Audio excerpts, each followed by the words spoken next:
Well, I am so excited to have you here with me today. And I'm really, really looking forward to this interview. You guys are just going to love Dolores. There's so many amazing things about her. For those of you that have thought about wanting to do a TED Talk, a TEDx Talk, we're going to go into that and so much more. So let me tell you about our guest. Dolores Hirschmann is an internationally recognized strategist, clarity coach, TEDx organizer, speaker, and author. She has over 20 years of experience helping entrepreneurs, companies, and organizations realize their potential by guiding them to clarity, to define their core idea, their message, and market strategy needed to reach their next level of growth. Dolores is also the author of 18 Minutes of Impact, Moving Your Audience to Action the TED Way, which is available on Amazon. And she has generously made it possible for you to get a free copy of her book at mastersinclarity.com/free-book. And you can find out all things Dolores and TEDx Talks and Clarity at mastersinclarity.com. So without further ado, I'm so honored to have you here today. Dolores, welcome to the You-est YOU Podcast. Thank you. Thank you, Julie, for having me. Well, I'd love to dive in. And, one of the questions that I usually start with is really around this idea of kind of, I know you do a lot around potential. And so living into your potential, I know that you didn't start in the States, you were in Argentina, and maybe tell us a little bit about your own story, some of the struggles you've overcome to really live into your You-est YOU, your best, most clear, inspiring life. And then we'll go from there. Thank you. And thank you for noticing that. And yeah, I mean, each one of the stages of our growth is a process. And I moved here to the US when I was 25. I was born and raised in Argentina. I went to school in Buenos Aires and I graduated business school there. And I met my husband. He's American. And he was a tourist in Argentina. And so it's actually pretty quickly we met, and then I think 3 months later we were engaged, and then we got married. We met in that moment, and I think we all can relate. There's a moment in our life where everything is in limbo. And for me, I had literally just graduated from university. I broke up with a boyfriend. I had gone on a 3-month kind of volunteer, go to a jungle in Malaysia trip, not literally. And I came back to Argentina just because my brother was getting married. Otherwise, I would have stayed in the jungle. And I had no job, no boyfriend, and no school. And that's when we met. And so it was one of those moments where people were telling me, like, you're crazy, you can't just marry this guy. You barely met him. And I'm like, there was just something that felt right. And everything else was a question mark, because I was like, are you sure about moving to the US? I'm like, no, not at all. Are you sure about, going so far? Like, no. I just felt that he was right. And we had a pact that if for whatever reason, I didn't find myself here, like we would explore something else. So it's like, okay. And the truth is that when you move away and by absolute choice, there was no drama. I wasn't a refugee. It was just a choice. But the truth is, going from your environment, and I lived in the city, to a beautiful place where I live in suburban Massachusetts, that was a shock. And I cried for 2 years. I can imagine. I mean, it's beautiful, and I'm sure that lots of people would love to live here. And now I love it. But as a 25-year-old, right out of university, to come to suburbia, beautiful homes by the beach, was not fun, especially in winter. And that put me right away into a path of who do I want to be and what do I need to do to get there. I had no answers. I had tons of questions. And just to give you an idea, the first year I didn't have, we did the paperwork wrong, so I couldn't work. Luckily, financially, I was fine, and I didn't have to work, but I was bored. Yeah. And so I went and I made myself available to the local United Way And I said, how can I help? And I think I built their first website. This is 1997, 1998. And I ended up getting the Volunteer of the Year award. Of course, I was there every day from 9 to 5. Wow. But what else was I going to do, right?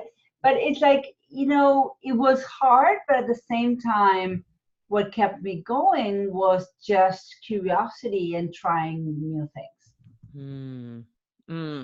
I love it. So what really carried you through, because it's so funny, I'm from the suburbs of Boston but I get it, like going from city and Beautiful. fun. Yeah, it's very different experience, but it sounds like that curiosity, which I'm sure shows up for you now and what you do with coaching, but that staying in that place of curiosity. And I also heard service, volunteering and being of service, that really, really helped you in a darker time. I mean, and that's actually has been true. Like, and I've actually shared this with family members, some of my husband's siblings, that when they were lost, at one point, one of them, I said, when you can't help yourself, go help someone else. Yeah. And you'll find yourself in the process, right? It's like, yeah, I mean, go do something you love for free, and trust me, you'll find the thing you will do, to make money or at your business.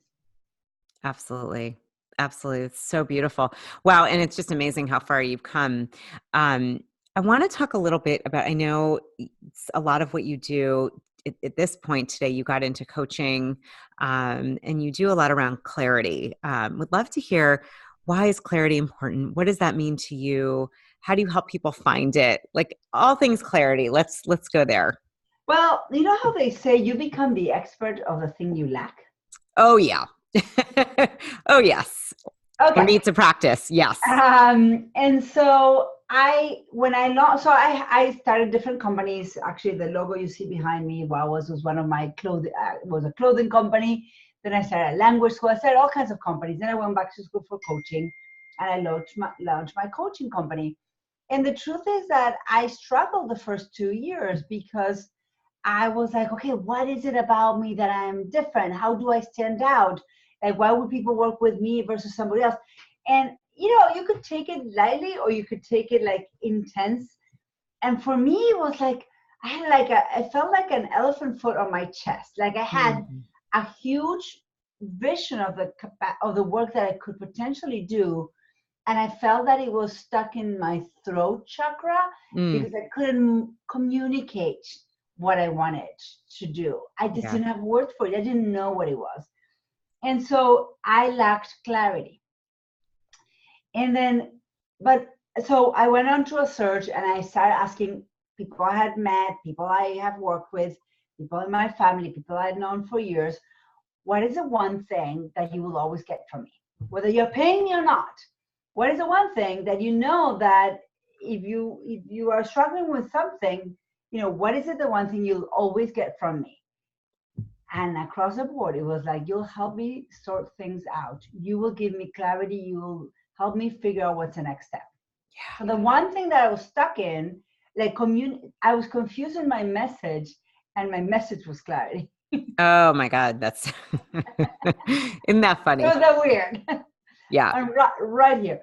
Right. And so, but it was asking, so I believe that we grow and evolve through mirrors, and that we need the mirrors to inform us in our own personal evolution. And the mirrors are the human beings around you. Yeah. And so it wasn't until I started asking, if you want the courage to ask people in my world the one thing that I did for them, that it wasn't until I did that I started really understanding what was my unique value proposition. Of course, I still am a coach. Of course, I still am a business strategist and all that. All those are labels that people understand. But in all that world, where do I shine? Yeah. And I shine in the path to clarity, specifically message clarity. Awesome. I think that's. And I have an itchy nose. You have an itchy nose, right? It was under your nose, itchy nose. Well, yeah. with clarity, and I'm, for those that are listening, we all can. I mean, I think one of the most frustrating things, I've gone through this as a business owner, entrepreneur, especially as I iterate and shift gears, and the more in tune we are, it's like, okay, now I want to do this. And then getting clear on what you're doing and who you're talking to and your messaging and your purpose and focus and aim. I mean, without that clarity, and that's a great word. I actually have this, like, I'm looking at my board. I have this big whiteboard, and clarity is like one of the big words on there, because the more I'm clear, the more I can be, bringing in people that are I'm supposed to be serving. And so I think this is huge. When, on the contrary, when you don't feel clear, which sounds like you had, you talked about your throat chakra. And for those tuning in that may know a little bit about that or don't, chakras are really about your energy systems. We all have them. And so it sounds like it's, the place where you have, interestingly enough, as a speaker and have so much to say, it probably was very frustrating to not Yes. be able to have that clarity. Yes. Yeah. And emotionally frustrating. Yes. Oh gosh. Yeah. I mean, I'm with you, because I've been there. I literally just went through a period of that, and I was like, what is going on? And I just, frankly, was shifting gears. Well, and also I think in the search for clarity, people tend to throw things away Yes. and go in different directions. And what I share, what the work that I do, is understanding that clarity is an onion, but it's the one same onion. And it's not about, okay, I'm not going to do this, but I'm going to do this. It's, you might still do that, Right. but you're the same being. Yeah. And so it's getting clear of who you are, and that it can manifest in different iterations of it. And that the clearer, more crystal the being is, the more aligned with that being the doing will be. Yeah. But that doesn't mean that when you were 22 doing X, that you were not you. It was just a less crystallized version of you. Oh, I like that. So as we get older, and I think honestly, today I am in the doing a little bit of everything of who I am. And I think I'm not going in a different direction. I have become whole. Yes, right. So it's kind of weird, because people think that they have to stop this and start that. It's like, let's be softer. Let's evolve. Let's shift. Let's not say, well, that was in the past. That was the reason or the path that took me to this. Absolutely. Oh, I love that. Do you have any tips for people listening that are trying to find more clarity, or any strategies or things that you can share that would be helpful? Yes. So you mentioned that I'm a TEDx organizer. Yes. And I do help people get on TEDx stages. I never set out to do that 10 years ago. What happened was, in those years of struggle, that I felt like an elephant was stuck on, that had an elephant foot on my chest. I was doing my coaching thing, mostly doing executive and life coaching, and I could feel that there was something missing. So instead of throwing the business away or stopping what I was doing, I started asking myself, okay, what would I do for free all day long?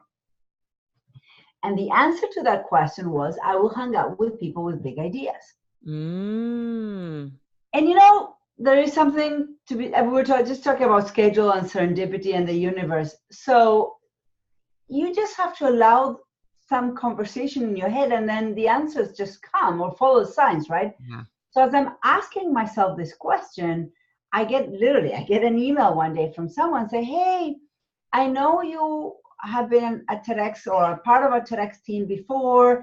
I don't know if you are able to run a TEDx, but we would love to bring TEDx back into our community.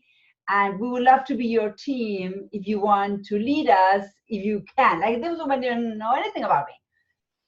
And I'm like, I can lead. I have the license. I could do it. So I met with them, and within 7 months we had committed to doing a TEDx. So it was like, I asked my question, I had an answer, and then that opportunity came. I pursued it. And it was in the volunteering and doing that for free. And the first TEDx I coached, I coached our 16 speakers for free, for hours privately, each one of them. I didn't know what I was doing, but I was following my gut, and the result was amazing. Wow. And so it was funny because you asked me, how do you do when you're confused? Well, find something you love to do and you will find your purpose through it.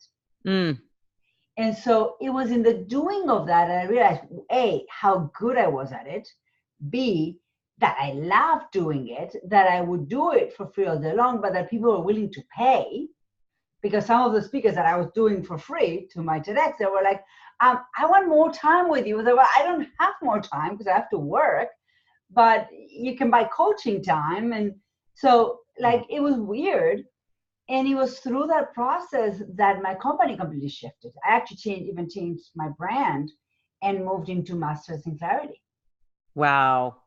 I love what you said. This is a great example. The question of what would you do all day for free? Yours was hanging around people with big ideas. It's sort of like reverse engineer it, then listen to what that is. And I was like, I don't know what I would do with these people and these big ideas. I would just want to hang out with them. Like I didn't have an answer what I would do or why. Right.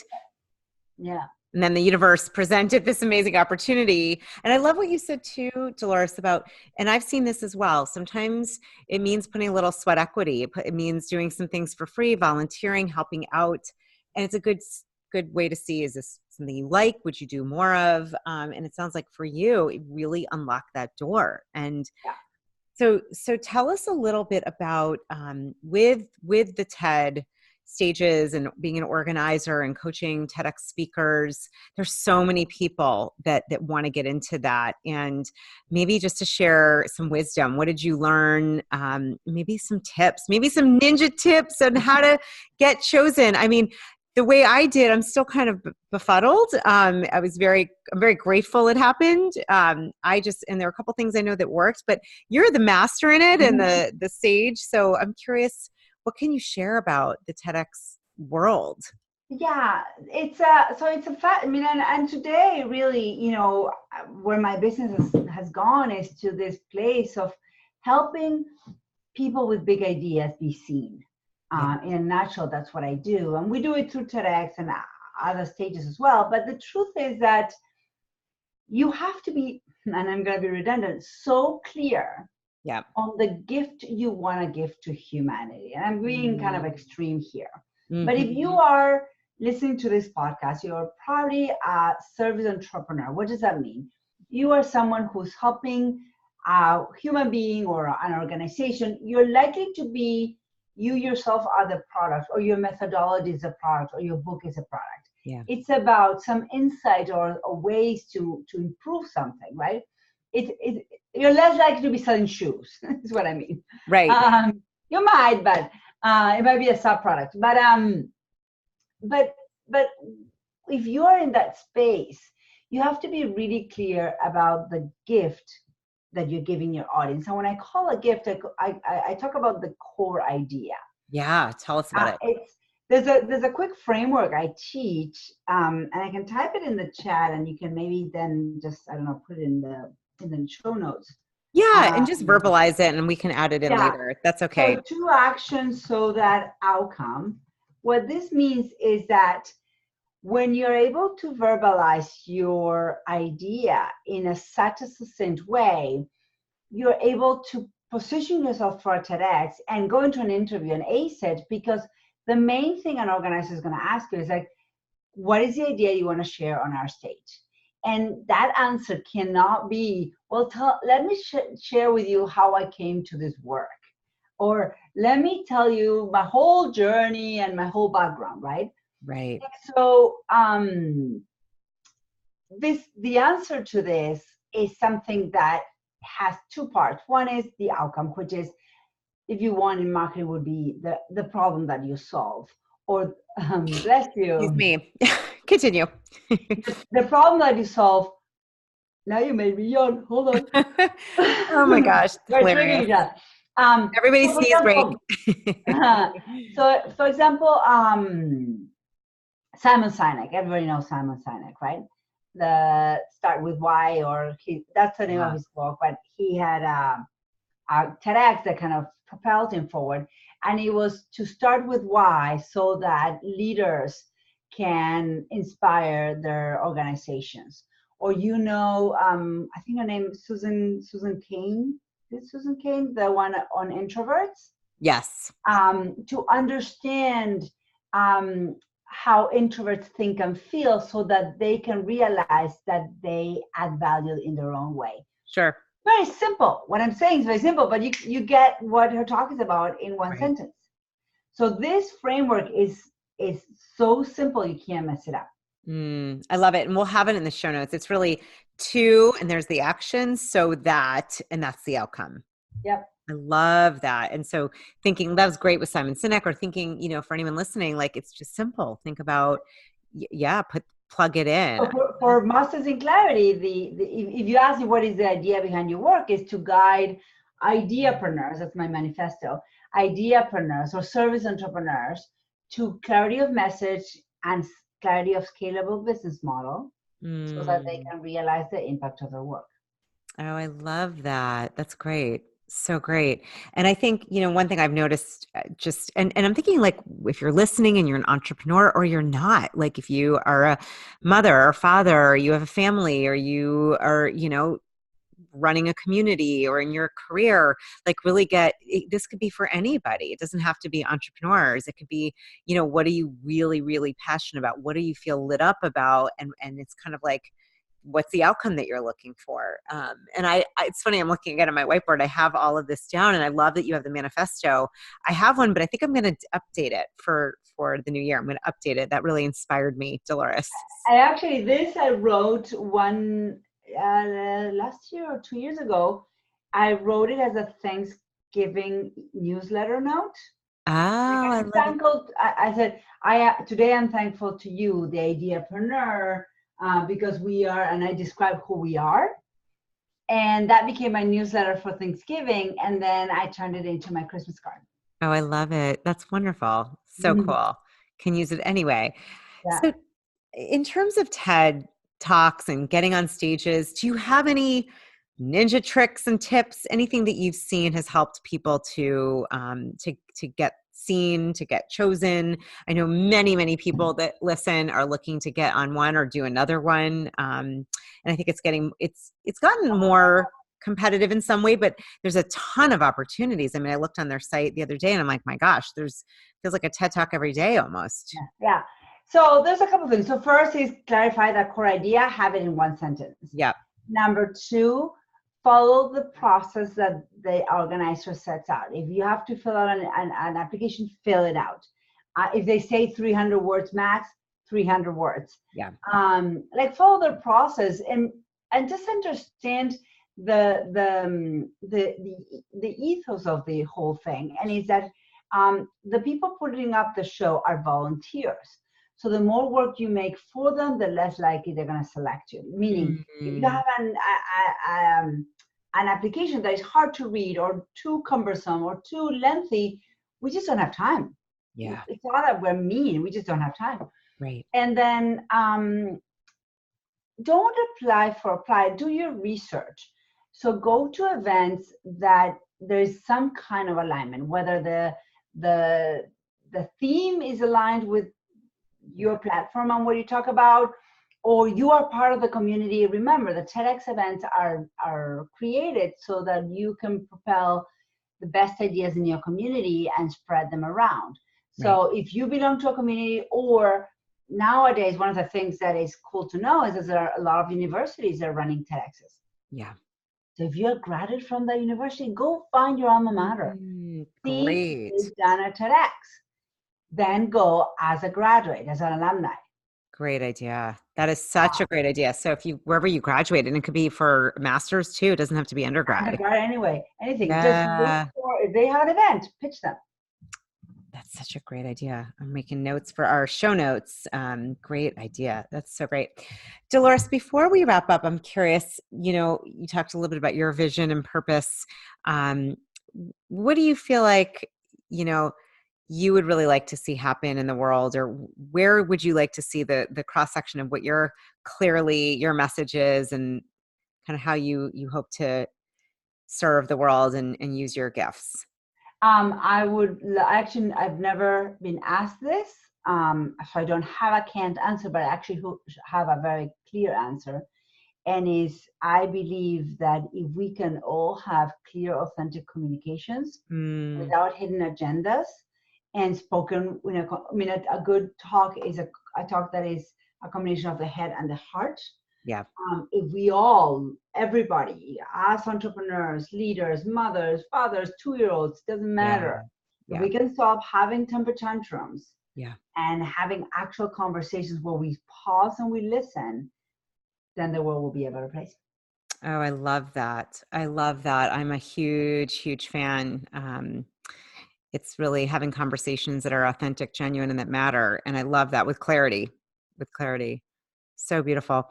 Any other wisdom that you want to share? Anything else? I know that you have generously gifted your book, right, at mastersinclarity.com/free-book. Yeah, I would say, if you are struggling with clarifying your path and or clarifying your message, go to mastersinclarity.com and click start here, and you can hop on a clarity call. It's complimentary. Beautiful. I love it. Well, for those who are listening, and if you're not watching, one of the things I want to acknowledge you for, Dolores, is you just have such a genuine, beautiful light and energy about you. You really, there's a lot of vulnerability and just authenticity that oozes out of you. And I I'm so glad to have you here today. And I feel like the work that you're doing, it's so important to support others in the world that want to really share their story. I also am with you. Like the more that we can share our story and be clear and uplift others, the better. We need as many uplifting and real stories as we can get. And just appreciate you and what you're doing. And I'm so honored to have you here. Well, thank you, Julian. Thank you so much for inviting me to be a guest.